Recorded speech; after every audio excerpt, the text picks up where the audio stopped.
G'day guys and gal. As most of you know, 40k is based on our own real life timeline, just a really dark messed up version 40,000 years into the future. However, bar a few bits and bobs here and there, our own human history is the same as it is in Warhammer 40k. You could even argue that me making this video and you watching it is lore friendly to the 40k universe. As such, there are various things that are still present in the 42nd millennium that are also from our own era, as well as various references to famous people who we also revere and look up to. Sometimes it's a cheeky Easter egg like nod, sometimes it's a literal plot point, but either way, it's always a pleasure to read about in the lore. Before I get started, it's good to be back, but goddamn has the algorithm punished me for my absence, so if you're feeling generous or moist, then consider slapping that like button, leaving a comment about how hot your mum is, and then subscribing if you haven't already. It really helps my fragile internet ego. Also, as for the thumbnail image of this video, I had it commissioned by the legendary Alex, who has been doing great work with the channel. The full res version is completely free to view and download on my Patreon. I'd also usually upload them to Twitter,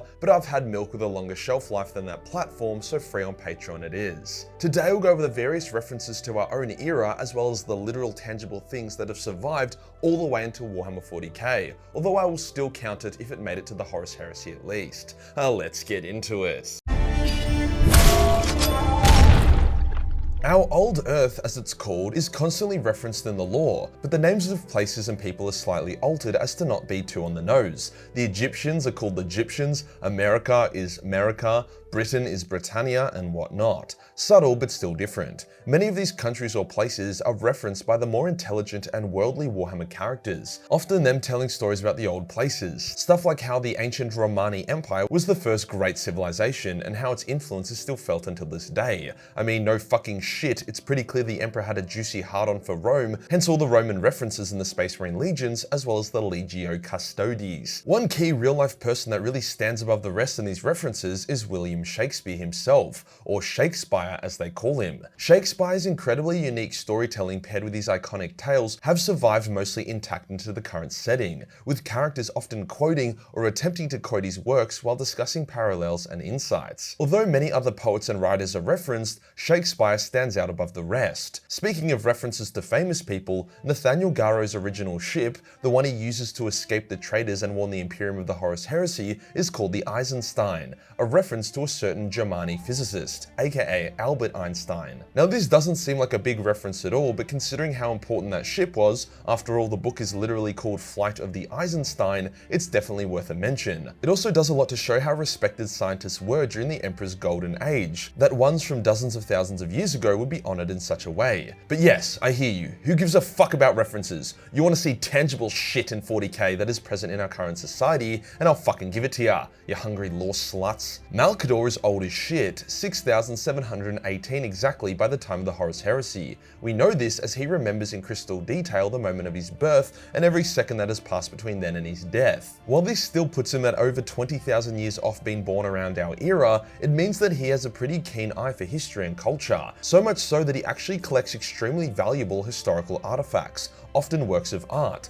Malcador literally has the Mona Lisa as well as Van Gogh's sunflowers. I'm not really sure how he got these since he wasn't around when they were, and such items would be likely heavily revered during the Dark Age of technology by mankind, but I can assume that during the start of Old Night, the Emperor and Malcador went on a mad goose chase to recover and save many old artifacts as the nukes started dropping. Fuck, that would be a fun book to read. Alongside those artworks, Malcador also has an 11th century crusade suit of armor, as well as the Rosetta Stone, alongside many other ancient historical artifacts. The Sigillite also has the original moon rover, which Corvus Corax noted was extremely pathetic. However, it was a massive part of history, so Corvus can eat a dick on that one. We can only pray that his collection survived the heresy and wasn't blown up during the Siege of Terra. That would be sad as shit. The Emperor has a similar collection in one of his most guarded vaults. However, whilst Malcador's collection is full of famous, well-known and named artworks, the Emperor's collection represents every big step mankind ever took. Hence he has pieces of the first computer ever created by Alan Turing, the plaque for the Apollo 11 spacecraft, aka the first spaceship ever built, but his most prized possession by far is an extremely old, crude, broken piece of pottery, as it was the first thing mankind ever created that had some sort of order and purpose beyond the basic need to survive. It's a really cool contrast between the Emperor and Malcador, both prizing history and culture but in different ways. It also makes shit a lot less awkward between the two, as they aren't trying to steal from each other's collections. As another fun note, the Imperial Conservatory was initially a small team of researchers that endeavored to uncover artifacts from old Earth. However, Malcador invested a shitload into them and made them a powerhouse of an Imperial organization, leading to them uncovering a shitload of old Earth and Dark Age of technology artifacts. Fucking love Malcador, man. Perturabo and Magnus were also pretty keen on history and culture, with Magnus recovering or transcribing as many ancient texts as physically possible and then sharing them with his legion. For example, he gave Ahriman Voynich's manuscript, which Ahriman then proceeded to decode, as well as a copy of Mary Shelley's Frankenstein book. Perturabo, on the other hand, was obsessed with Da Vinci and spent many years searching for his blueprints, prototypes, and other schematics and designs. Perty took a lot of pleasure in creating Da Vinci's works from the theoretical schematics and making them actually work. His greatest joys were creating Da Vinci's impossible works, where the design did not make sense or adhere to the laws of physics as it should have. Funnily enough, these impossible designs, when created by Perturabo, were extremely overpowered and complicated, such as an unbeatable maze that was used to trap Vulcan and Demon Angron at different times, as well as an autoloader for his gun that was way beyond anything anyone else possessed. Now you might be wondering how the fuck Da Vinci created the designs for an overpowered autoloader way beyond the best and brightest of the Mechanicus, and that's a good question. It somewhat implies that Da Vinci was some kind of psyker or perpetual, channeling that power into his legendary works. So as we see, the literal best and brightest managed to collect and preserve quite a hefty amount of human history. But are there any landmarks or anything that made it to the current setting? Well, yes. The Imperial Palace was built on the Himalayan mountains after all. But the coolest piece of lore is that Mount Rushmore still exists. America, fuck yeah. However, its original purpose has been lost, with the mountain's details having been mostly eroded. Thus, people think they just represent ancient kings. It is said that something of the ancient pyramids still exists as well. Outside of the private collections of the best and brightest, or landmarks, what else has survived into the current setting?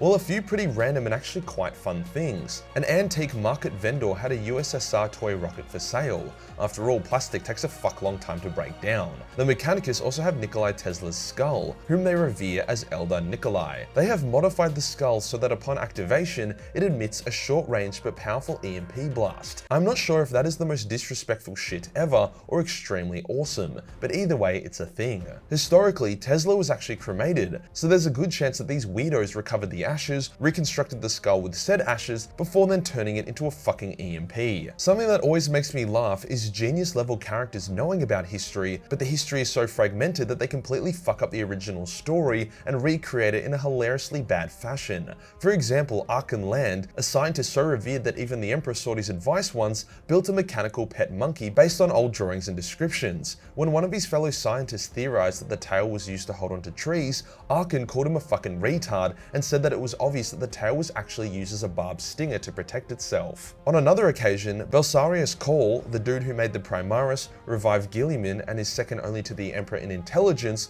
completely butchered his history by combining the old story of Goldilocks and the Three Bears with that of the concept of the Goldilocks zone that references the distance away from a star our planet has to be habitable. He called it the Gul-Dul-Lax and the Three Earth Signs hypothesis, stating that Goldilocks was an ancient scientist that was one of the first to travel the stars, determining planets that were suitable for human life. Not sure where the Three Bears come into it, but it's a hilarious piece of lore, especially coming from Belisarius Cawl. Just goes to show that even the smartest man in the galaxy can be a bit of a dumbass sometimes, which gives the rest of us hope. Now for a cool other historical Easter eggs. The story of St. George killing the dragon actually happened in 40k. In 40k, it was actually the Emperor riding forth to take on a massive shard of the Void Dragon. Bedecked in golden armor, he strode forth and knocked out the Void Dragon, taking it as his prisoner and using it to jumpstart Mars's extreme technological prowess. When I was in Europe, I actually saw a lot of St. George vs. the Dragon statues, which makes me smile, knowing 40k's reference to it. Finally, we have Ollanius Persson, a dude older than the Emperor himself who was legitimately walking history. Ollanius was the last Catholic to ever live in the galaxy, carrying around with him the only remaining cross, despite the fact that the Emperor had destroyed all religion, and Ollanius knew the Emperor well and was well aware of the warp and its demons. Despite that, he still clung on to his faith until the very end. He also took part in pretty much every historical war that he could. During the Battle of Verdun, he literally took on a cannibalistic Cornite corrupted German, killing him. He also fought in the Battle of Austerlitz during the Napoleonic Wars and the Battle of 73 Easting, and many more. The dude was even one of the Argonauts from the ancient Greek mythology. This goes a long way to explain why Ollie was such a beast in combat. Dude had been fighting for 45,000 years. give or take. Ollie actually fought alongside the Emperor to bring down the Tower of Babylon, which in 40k was a corrupted thing full of OG Chaos cultists who had managed to transcribe most of Annuncia, the language of the universe. The Emperor actually struggled a bit here, getting cum-blasted by the full might of 20 cultists chanting Annuncia at him. But the struggle was brief, as was the death screams of the cultists. Ollie actually ended up stabbing the Emperor due to the Big E wanting to salvage all the knowledge the cultists had gathered. He didn't stab him in like a backstab murder way, no, more of like a "fuck you, we had a deal, stop trying to play God." Ollie was always a bit more humble like that. Absolutely love the references to our shit GW, keep them coming. If you enjoyed the video and you want to support the channel, then slap that subscribe button like I consensually slap my girlfriend's ass. Join the Discord for more memes and I'll see you in the next one. Peace.